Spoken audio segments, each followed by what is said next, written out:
যেখান থেকে আজকের এই সংকটের শুরু। অনেকে বলছে এটা অরাজনৈতিক আন্দোলন।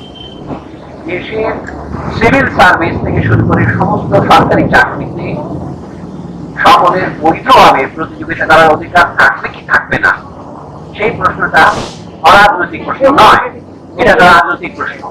কিন্তু রাজনৈতিক প্রশ্নের রাজনৈতিক সমাধানের দিকে না গিয়ে দেশের সরকার প্রথমে সেটাকে এক পাশে ঠেলে দিতে চেয়েছে, উপেক্ষা করতে চেয়েছে, পরে যে দমন নীতি অবলম্বন করেছে নিজেদের পেটোয়া বাহিনী দিয়ে, সেটা থেকেই এই হত্যাকাণ্ডের শুরু। আমরা প্রথমেই পরিষ্কার করে বলতে চাই, এই হত্যাকাণ্ড রাষ্ট্রীয় মদতে হয়েছে, রাষ্ট্রীয় বাহিনীর দ্বারা হয়েছে এবং রাষ্ট্রীয় বাহিনীর সহযোগিতার দ্বারা হয়েছে, যাদেরকে আমরা বলতে পারি প্রাইভেট বাহিনী। এর বিশ্বাসযোগ্য তদন্তের জন্য অবশ্যই বর্তমান পরিস্থিতিতে আন্তর্জাতিক তদন্ত দরকার। আমরা আমাদের নিহত, আহত, গুম হওয়া এবং নির্যাতিত জাতীয় জনগণের পক্ষ থেকে এই দাবিকে অত্যন্ত সমর্থন জানাই। দ্বিতীয়ত, এখনো হত্যাকাণ্ডকে অস্বীকার করার জন্য একটা উদাহরণ দিই আপনাদের। গতকাল শোক দিবসের নামে একটা প্রজ্ঞাপন জারি করেছেন মন্ত্রী পরিষদ সচিব। সেখানে দেখলেন নিহত এবং আহতদের জন্য শোক পালনের জন্য কালো ব্যাজ পরিধান করতে বলেছেন। আমরা কিন্তু সেটা প্রত্যাখ্যান করেছি, আমরা লাল ব্যাজ করেছি। এবং তাদেরকে তারা শহীদ করতে রাজি নন। তাহলে তারা যদি শহীদ না হন, শুধু নিহত হন, তাদের জন্য তাদের প্রার্থনা করা দরকার। এটা একটা নয়, এই ধরনের অজস্র সবিরোধ আপনারা পাবেন। সরকার এখন এই হত্যাকাণ্ডকে জায়েজ করবার জন্য যে অজুহাত ব্যবহার করছেন, যে তারা মেট্রো রেল স্টেশনে হামলা করেছে, সেতু ভবনে হামলা করেছে, অথবা বাংলাদেশ টেলিভিশন ভবনে হামলা করেছে। আমাদের জ্ঞানী বিশ্লেষকরা যেমন ব্রিগেডিয়ার জেনারেল সাখাওয়াত হোসেন তার পরিষ্কার করেছেন, এগুলিকে বলা হয় কি পয়েন্ট ইনস্টলেশনস, কেপিআর। এগুলি রক্ষার জন্য সরকার কোন পূর্ব ব্যবস্থা গ্রহণ করেনি, অথবা করলেও যথাযথ অবস্থা গ্রহণ না করার পরে এটা কে বহন করবে? তাদেরকে বহন করতে হবে। আর যেখানে গুলি হয়েছে, ধরুন প্রথমে অবস্থায় যেখানে নিহত হয়েছে রংপুরে, সেখানে কোন কেপিএ আক্রমণ করেছিল তারা? এখনো সরকারের সর্বোচ্চ মহল থেকে বলা হচ্ছে যে আমাদের উন্নয়নের প্রতীকগুলোকে ধ্বংস করার জন্য আমাদের রাজনৈতিক বিরোধীরা এই আন্দোলনে ঢুকে পড়েছে। কথাটা যদি ধরে নেই যুক্তির ক্ষেত্রে সত্য হই, তাহলে বলতে হবে দেশের মানুষ এটাকে সেই মুহূর্তে সমর্থন করলো কেন? ধরুন মিরপুর 10-এ অথবা অন্যান্য যে মেট্রো রেলে আক্রমণ করলে কেন? আমাদের দেশের অথবা যে কোনো উপনিবেশিক দেশের ইতিহাসের সাথে যারা পরিচিত, এমনকি ইউরোপের দেশের ইতিহাসে যারা পরিচিত, তারা জানেন মানুষ যাকে ক্ষমতা দম্ভের প্রতীক মনে করে সেটাকে হামলা করে। যেমন আপনারা 1857 সনের সিপাহী বিদ্রোহের সময় উত্তর ভারতে, বিশেষ করে যখন এটা উত্তরপ্রদেশ বলি, সেখানে সর্বত্র কৃষকেরা তহসিল অফিসগুলি আক্রমণ শুরু করেছিল এবং তারা তাদের রেকর্ড দলিল দস্তাবেজের মধ্যে আগুন ধরিয়ে দিয়েছিল। আপনারা এখন বলতে পারেন সেটা ইতিহাসের জন্য হলোকাস্ট হয় নাই, দলিল দস্তাবেজ গুলিয়ে দেওয়া হয়েছে, কিন্তু ওই দলিল দস্তাবেজ ছিল ইংরেজ সরকারের অত্যাচারের এবং তাদের ক্ষমতার প্রতীক। এখন কেউ যদি মেট্রো রেল স্টেশনে হামলা করে থাকে, এটা তারা সেরকম প্রতীকে হামলায় করেছে। এটা বুঝতে হবে, সরকার এটা বুঝতে ব্যর্থ হয়েছে। এটা হচ্ছে প্রতীকী ভাষা। সরকারের লেজিটিমেসির একমাত্র দাবি হচ্ছে, বৈধতার একমাত্র দাবি হচ্ছে আমরা উন্নয়ন করেছি গত 1.5 দশকে।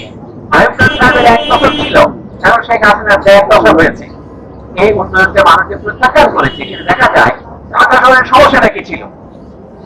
গণযোগাযোগ ব্যবস্থার একটা বৈজ্ঞানিক পদ্ধতি, পাবলিক ট্রান্সপোর্টেশন সিস্টেম, সেটা দিয়ে মেট্রো রেলকে সেটার সমাধান হবে না। তাদেরই প্রকাশিত তথ্য অনুসারে এটা যেমন সম্পূর্ণ চালু হবে, তাকে মাত্র 9 লোক এর উপকার পাবেন।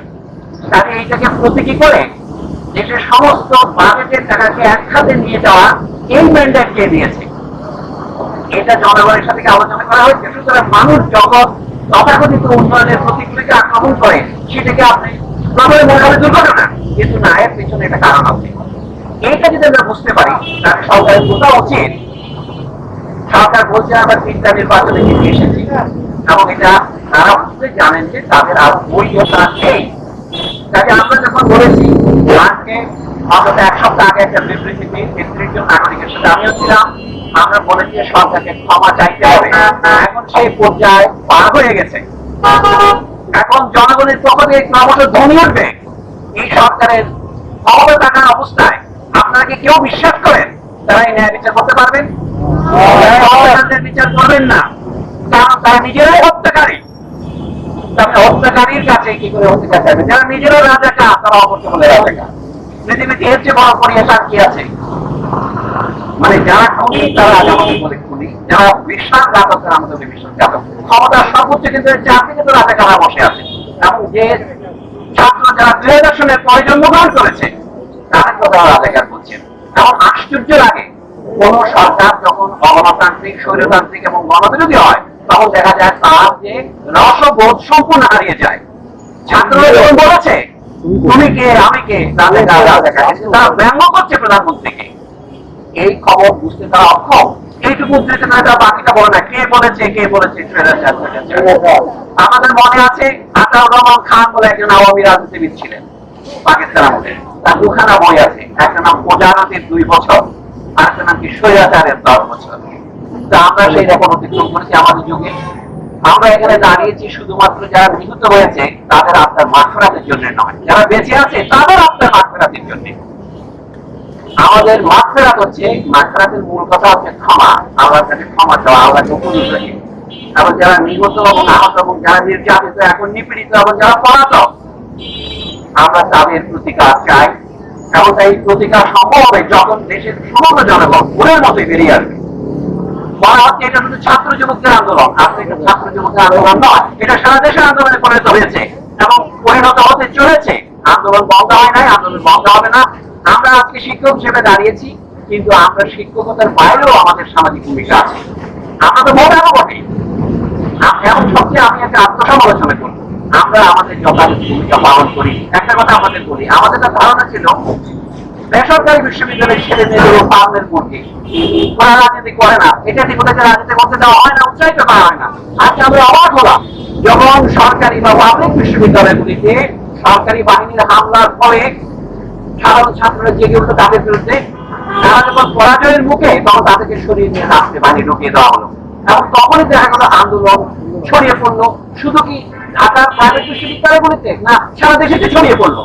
69-এর গণ অভ্যুত্থান নিয়ে আমরা অনেক গৌরব করি, 52 সনের ভাষা আন্দোলন নিয়ে আমরা অনেক গৌরব করি। ভাষা আন্দোলনে 5-6 জন নিহত হয়েছিলেন একদিন দুদিনে, 21 ফেব্রুয়ারি 22 ফেব্রুয়ারি বিভিন্ন জায়গায় পুলিশ নির্যাতন হয়েছিল। দেখুন আজকের এই হত্যাকাণ্ডের পরিমাণের তুলনায় সেটা হচ্ছে নস্যি মনে হয়, কিন্তু সেখান থেকে একটি জাতীয় আন্দোলনের সূত্রপাত হয়েছে। তখন কি বলতো আমার মনে আছে, আলাউদ্দিন আল আজাদ তখন কলেজের শিক্ষক ছিলেন, তাকে গ্রেফতার করে এবং তার জীবনী ছাত্র সহযোগের মতো বইতে লেখা ছিল তিনি সীমান্তের পরপার থেকে আসা আন্দোলনে জড়িয়ে রাষ্ট্রপতি এক চৌধুরীকে জেলে নেওয়া হয়েছিল। আলাউদ্দিন আজাদকে ছিলেন জেলখানায় যাওয়ার আগের রাতে যে ভয়কে বন্ধু আমরা রয়েছি তো 4 কোটি কোটি। এই অন্ধকার শেষ অন্ধকার নয়, অর্থাৎ আরো অন্ধকার আসবে। আমাদের এখন পুরোনো কথাই বলতে হয়, এই অন্ধকার থেকে বেরিয়ে আসার জন্য অপেক্ষা করতে হবে। আমি খুব একটা প্রগতিতে বিশ্বাস করি না। মানব জাতির ইতিহাস যদি দেখেন, আসলে কি মানুষ যাকে যে যুগকে আমরা আদিম যুগ বলি, মধ্যযুগ বলি, তার তুলনায় আমরা কি বেশি সভ্য, বেশি সদয়, বেশি দয়ালু, বেশি ভালোবাসা প্রমাণ হয়েছি? আমার সন্দেহ আছে। সেটা নিয়ে আজকে আলোচনা করার বিষয় নয়, কিন্তু আমি বলবো তারপরেও আপনার ভবিষ্যৎ প্রগতির জন্য নয়, আপনার আজকের জন্য আমাদের দাঁড়াতে হবে মুখ বেঁধে। হ্যাঁ, গুলিতে যারা মারা গিয়েছেন তারা আমাদের পথ, আমাদের কিন্তু অনেকে আমরাও মারা যেতে পারি, আমরা গ্রেফতার হতে পারি, সেটা মনে রাখতে হবে আপনাদের। আমরা আজকে শেষ মুহূর্তে আমি এটাই বলবো, এই সমাবেশ অতি ক্ষুদ্র সমাবেশ, এটা কিন্তু এটা সংহতি সমাবেশ। আমরা বিশাল জনস্রোতের সঙ্গে আছি, কিন্তু আমরা ভেসে যাওয়ার জন্য আসিনি। আমাদের বুদ্ধিজীবী হিসাবে আমাদের আত্মসমালোচনা দরকার, আমাদের এই সমস্যার পুরো পুঙ্খানুপুঙ্খ ব্যাখ্যা করা দরকার। সংগঠনের উৎপত্তি কোথায় সেটাকে না দিয়ে সরকার এখন করছে এই দল সেই দলকে নিষিদ্ধ করবো, সেটা কিন্তু মূল সমস্যার প্রায় কোনো হাতই রাখবে না, শুধু সমস্যাকে আরো বাড়াবে, আরো ক্যান্সারের সৃষ্টিপাত করবে। এই জন্য এখন যেটা দরকার, পুরোনো কথা ভাগ করে বলি, রাজনৈতিক সমাধান। রাজনৈতিক সমাধানের প্রথম পদ্ধতি হচ্ছে বর্তমান সরকারকে নিঃস্বার্থভাবে ক্ষমা প্রার্থনা করে পদত্যাগ করতে হবে। এই পদত্যাগ ছাড়া নতুন কোন রকমের ব্যবস্থা আমরা দিতে পারবো না। হয়তো এখন আমার কথা আপনাদের কাছে এখনো মনে হবে খানিকটা কিন্তু আপনার সেটা দেখতে যাচ্ছেন আজ না হোক আরো যত দ্রুত এই অবস্থার পরিসমাপ্তি হওয়ার তবে আমরা বিশ্ববিদ্যালয় আমরা দেখেছি শিক্ষার্থীরা গ্রেফতার কেন অবিলম্বে মুক্তি দাও, এটা আমাদের দাবি। আমরা বলছি বিশ্ববিদ্যালয়ে নিরাপদ শিক্ষার পরিবেশ ফিরিয়ে আনতে হবে, নাহলে আমাদের ছাত্রছাত্রীরা যদি আসতে না পারে আমরা কি পড়াবো, আমরা কাকে পড়াবো? তাহলে আমাদের বন্ধুদের মধ্যে তর্ক হয় যে এটা কি বলবো আমরা, নিরাপদ শিক্ষা ব্যবস্থা না সুষ্ঠু শিক্ষা ব্যবস্থা নাকি স্বাভাবিক শিক্ষা ব্যবস্থা? আমরা এটা হলো বুদ্ধিজীবীদের সম্পদ। আপনারা জানেন আমাদের এখন একটা সম্পূর্ণ অস্বাভাবিক বিরাজ করছে, যে ব্যবস্থাকে সুষ্ঠু বলা যায় না, যে ব্যবস্থাতে নিরাপত্তার অভাব আছে। আমি আপনাদের সবাইকে অনুষ্ঠানে এখানে যারা আমরা বিক্ষোভে সামিল হয়েছেন, যারা আমাদের সহকর্মী এবং যারা সাংবাদিক এবং যারা দর্শক, আমি সবাইকেই মোবারকবাদ জানাচ্ছি। এই সংগ্রাম জারি থাকবে, বিপ্লব দীর্ঘজীবী হবে।